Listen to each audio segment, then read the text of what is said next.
Jama'a assalamu alaikum.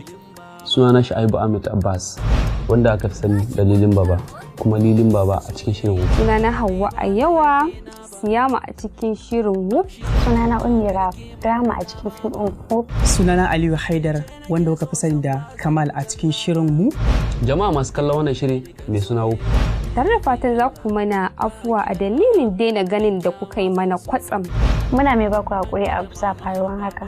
Hakan ya samu asali ta sanadiyan karewan shirin zango na 2 wanda shirin ya yi. Mun san ba za ku ji daɗin haka ba. Wannan dalilin ne yasa muke son mu yi amfani da wannan dama mu ba ku hankali. Tare da sannan muku cewa muna shirya muku. Wato Whoop Kashi na 3. Kuma insha Allah zai ci gaba da ƙayatar da ku sama da na baya. Ku ci gaba da subscribing ɗin YouTube channel ɗinmu mai suna Lilin Baba. Mun saki wakoki kamar su Rigaso, Labari na da kuma dai ga dai sunan da yawa da kuma wanda zo nan gaba. Whoop. Whoop Whoop. Whoop.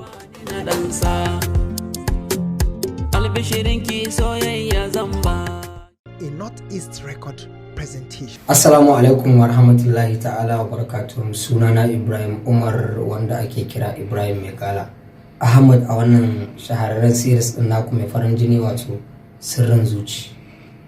Ina so zan sanarwa masoyanmu ne da faɗin duniya waɗanda suke kallon wannan shiri namu akan ɗaya daga cikinmu Mahmud wanda ake kira Ras wanda ya fito mai gadi a Sirrin Zuci. Allah ya yi masa rasuwa.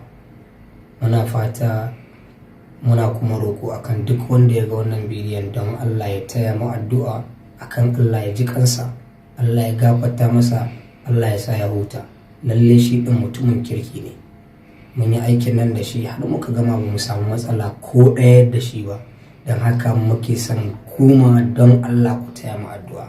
Allah ya ji kansa, Allah ya gafarta masa, Allah ya sa ya huta, Allah ya sa aljanna ta zama makoma a gare shi. Mu ma waɗanda muke kallo, mu kuma da muka rage, kuma Allah ya sa aljanna ta zamto ita ce makoma a gare mu. Na gode, Allah saka da alkhairi. Na gode.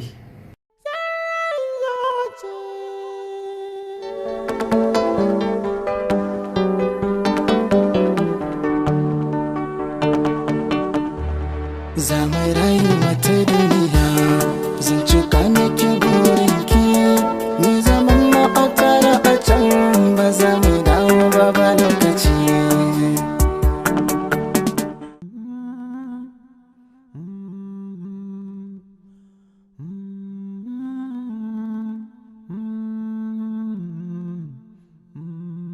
Ba za ka bani ni ma tuta ba.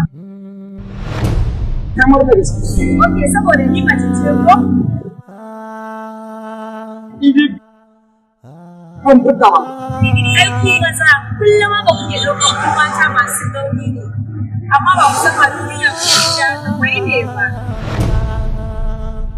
Kina da hujja? Yin fahimta da hujjoji sun kai malala gashin tekiya. Ina jin. Sassare da kai amma ba yanzu ba.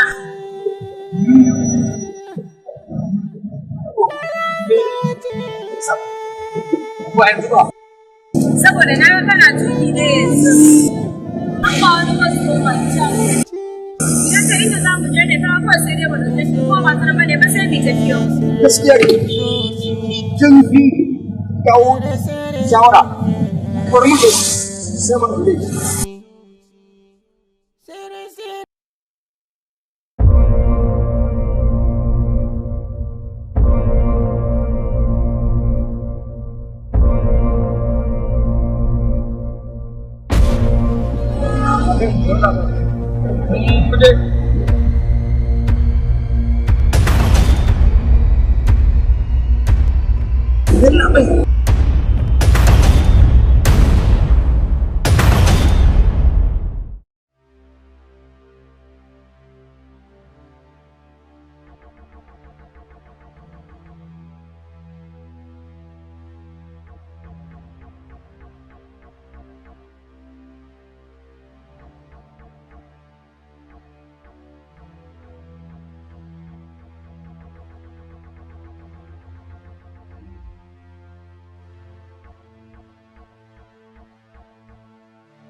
Sere-sere ne sirrin zuci. Sere-sere ne sirrin zuci. Sere-sere ne sirrin zuci. Wani sirri ne sirrin zuci. Sirrin zuci, sirrin zuci. Sirrin zuci, sirrin zuci. Sirrin zuci, sirrin zuci. Sirrin zuci, sirrin zuci.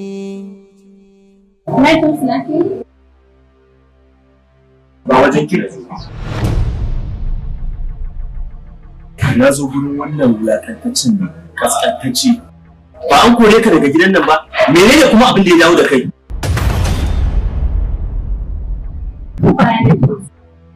Me yasa kake son faɗan magana a duk lokacin da suka so, kuma duk inda kake so? Dakata, ba a hana mutum yin sa. Haka tamkar yi masa karen tsaye ne a ɗabi'arsa. Idan ma ba da dalilin da ya sa na zuwa wani gida, amma kai ka tabbatar ba ka ɗaya daga cikin kai da ya kamata ka yi Ko kuma girma da za ka yi a rayuwarka, har ni in yi maka magana ka yi tunanin mayar mu. kuma ba zan hana ka yin duk abin da ka so ba a daidai lokacin da kake bukata. Sai dai dama tarbiyya tana nuna wani inda tana da samari. Lallai sakaci ya fara samuwa a gidan. Da har zan dinga yin magana kana mai. Barka jin gaya maka. Kaga wannan da kai da shi duk ɗaya. Kai ina ma da tabbacin takalmi na ya fi ka daraja domin kai matsiyaci ne kaskantacce. Me yasa kake jin daɗin wulaƙanta mutum ko kuma cin mutuncin mutum musamman ma Ahmad? Saboda wulaƙantaccen ne. Me kace? Na ce wulaƙantaccen ne. Ko kina da matsala da hakan ne? Ko kuma za ki goya masa bayani? Wai me yayi maka ne? Me yasa ba ka da aikin yi da ya wuce hasada akan alaƙar da ke tsakanina da shi? Gaskiya ɗabi'ar da kake nunawa kamar ta jakaye. Me kika ce? Cewa nayi me yasa kake ɗabi'a kamar ta jakaye? Wai me yasa kwakwalwarka ba ta ganewa ne?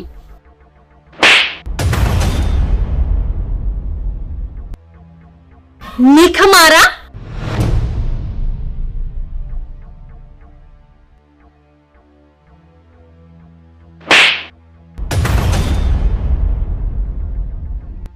Ni kamara. An mare ka idan har za ka mari Zainab kai ba wa Zainab in har za ka mari wata ƴa mace sau dubu ni kuma sai na mari fuskar nan taka sau dubu.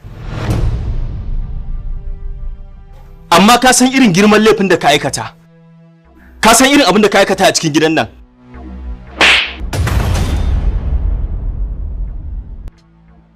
Baka isa ba, kayi kaɗan kayi tsururu. Uban me yayi maka? Zaka zo har gida ka mari ɗan gida. Me yayi maka? Ajiya kamata a cikin ta mai ba'asi. Wato ma kana da bakin magana kenan ko? Eh? Wai ni ya mara fa Hajiya. Ya za a yi kamar ni Shamsuddin dan gidan Alhaji Mahmud a ce wannan ya mare ni. Wallahi Hajiya ba zan zauna da dan ta'adda a cikin gida ba. An kore shi fa can ya tafi fa. Menene abin da ya dawo da shi in ba ya dawo ya haddasa bala'i a cikin gidan nan ba? Dole a san yadda za a yi. Dun ba zai taba yiwa mu zauna da dan daba a gidan nan ba. Akan me? Dan daba ne fa Hajiya. Sosai ma. Haba mama. Ki mun shiru. Wato da ke za haɗa baki a cin mutuncin dan uwanki ko? Jibi fuskar sa yanda ya daura yanda ya dauke shi da tafi. Ni mafajiya ya mare ni. To dan ya mare ki shine me? Ba dan uwanki bane? Sai dan uwanki ya mare ki wani bare ya zo ya ce wai shi ya zo ya rama miki akan wani dalili. Da a ce ya rike ta ne domin gyaran tarbiyya da ni ko kula su bane. Hajiya wai kin ga har yanzu yana da bakin magana. Assalamu alaikum. Amu alaikum assalam.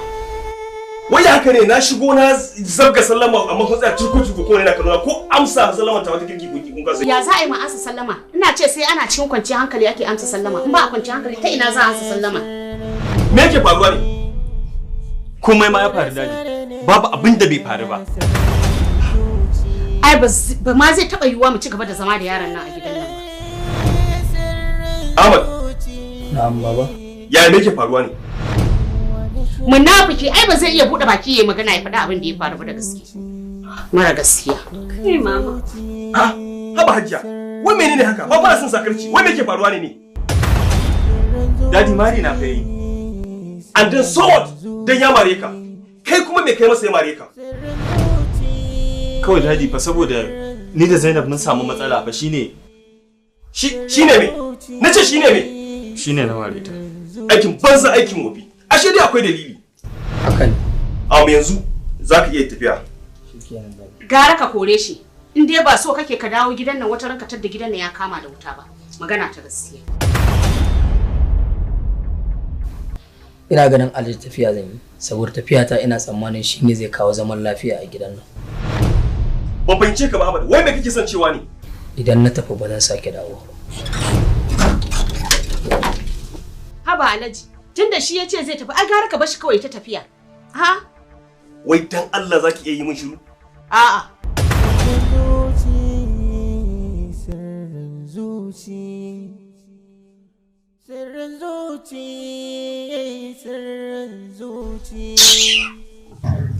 Yanzu Ahmad tafiya za ka yi? Ya kamata. Don Allah kai haƙuri.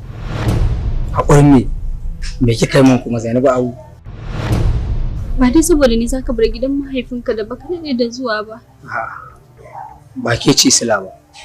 Dama na yi niyyar barin gidan nan ne, shi yasa na aikata haka. Me isa za ki ɗauka ke ce sila? Kama da kake magana, ka san na san ni ce sanadi.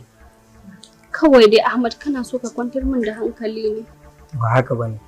Yanzu kin ga Zainabu Abu, ki koma gida ki je ki zauna. Kada ki damu da tafiyata ko rashin tafiyata. Amma Ahmad za ka dawo ko? Me zan dawo ne? Ai ina fargabar dawowa gidan nan. Saboda ina jin tsoron kada nan gaba a kulla mun shairin da ke kanki ba za ki iya yarda da ni ba. A'a Ahmad, ba zan taɓa daina yarda da kai ba. Ko da kai da bakinka ne ka faɗa min haka, zan yi hukunci akan irin tarayyar da muka da irin sanayyar da ne maka. To shikenan. Na gode. Ahmad dakata. Tashi. Me wannan? Lambar waya ta ce idan har ka samu waya ka kira ni in ga lambar da ka kira ni. Duk lokacin da nake son magana da kai ko kuma za mu haɗu sai na kira ka. Shikenan.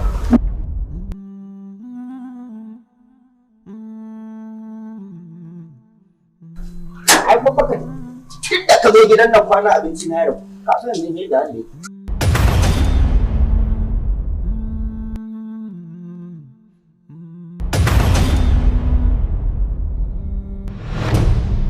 Dan Allah ki hakuri wallahi kuskure ne dan kin iya duka alquran kin iya duka Allah ya raba ni da kaya duk shi ke tuka mana bayi da kashi.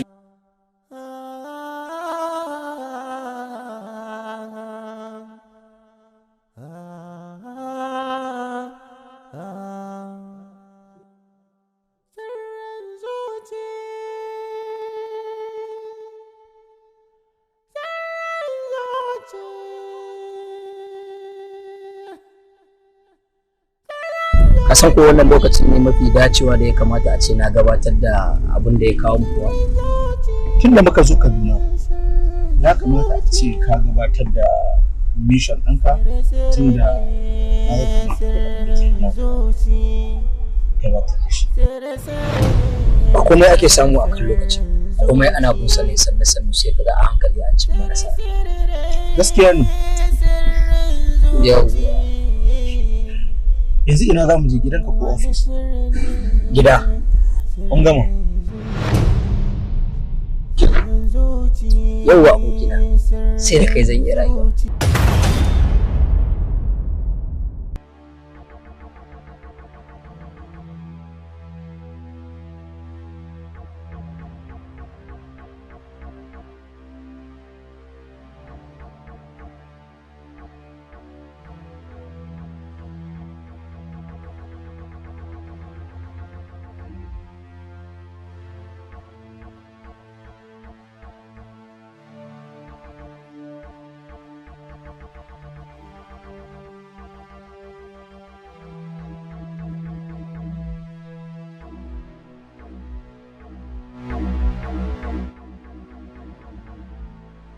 Wow! So beautiful house. Ya kai ka gano irin gidan da nake so ne sosai.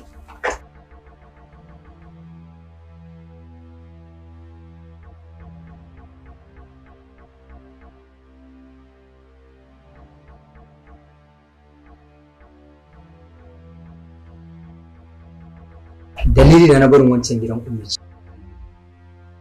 Na sani. Na san ka sani, amma na ƙara na ta mani. Haka ne. Amma Allah ya sa ka fahimta. Na fahimta matuƙa.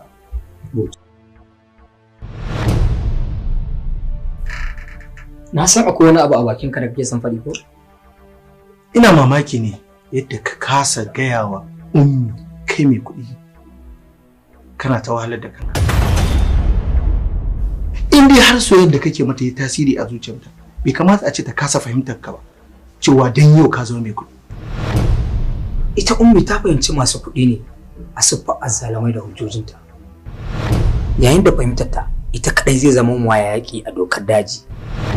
Babu makani. Dan haka ba zan taɓa iya fahimtar da ummi akan cewa masu kuɗi ba azzalamai bane. Muddin kuwa na ce zan yi haka, to tabbas shirina zai iya warkacewa. Na fahimce ka yanzu sosai. Yanzu na san ka fahimta ba da zuba. Me yasa da ka kasa fahimtar cewa ban yarda ba? Ka sani cewa ni fa bani da wani amini in ba kai ba. Kar dai a ce kai ka fi ni sanin kaina. Na fi ka sanin yadda kake aiwatar da abubuwa kuma na kowane yanayi. Ni ma na ma wannan sanin.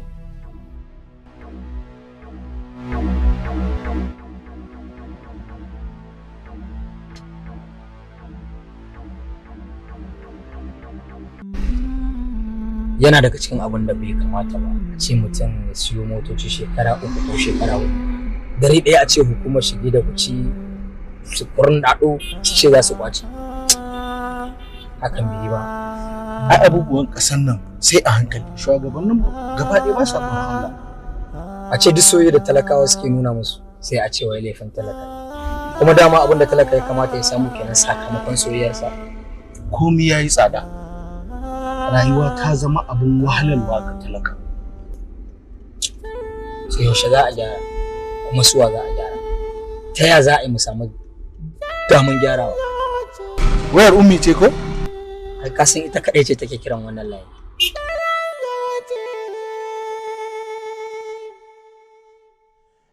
Hello?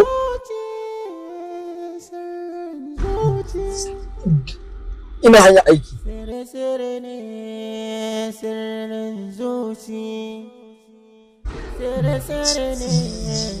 Yanzu haka ina hanya ne zan je in karɓe ta.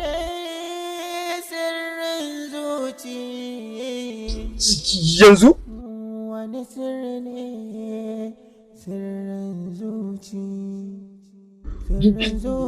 Menene wannan abu?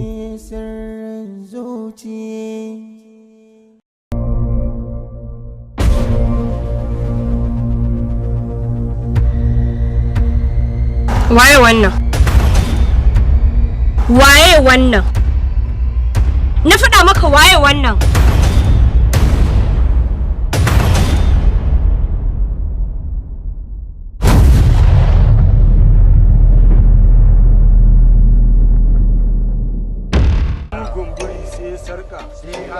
Ina mai duna ya ware, ina kayan mai duna ba sun kwashe. Ko da shi kaga na kyale su, ba wai tsoron sa nake ji ba, na yi ja da baya ne kawai irin na rago domin shirin fada. To ke a tunanin ki yanzu me kika gani? Na yi waje-waje da su me ya sauran ke da kanki ma yanzu ki gano wane ne babba.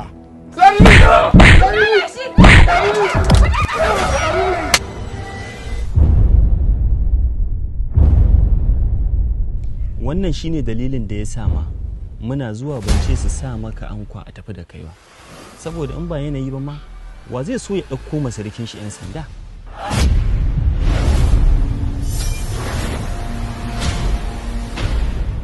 Yanzu abin da nake so a yi shine, kun san ƙauyen da yarinya take, abin da nake so da ku shine ina so a kawo min Ladidi. Ina son ta ne a rayu, amma ku sani ba na son mai duniya san da wannan ba na samu labari akan ta. wallahi na baki nan da wata daya ki fiddo da wanda za ki fidda, idan ba haka ba wallahi zan daura miki aure da Mannar.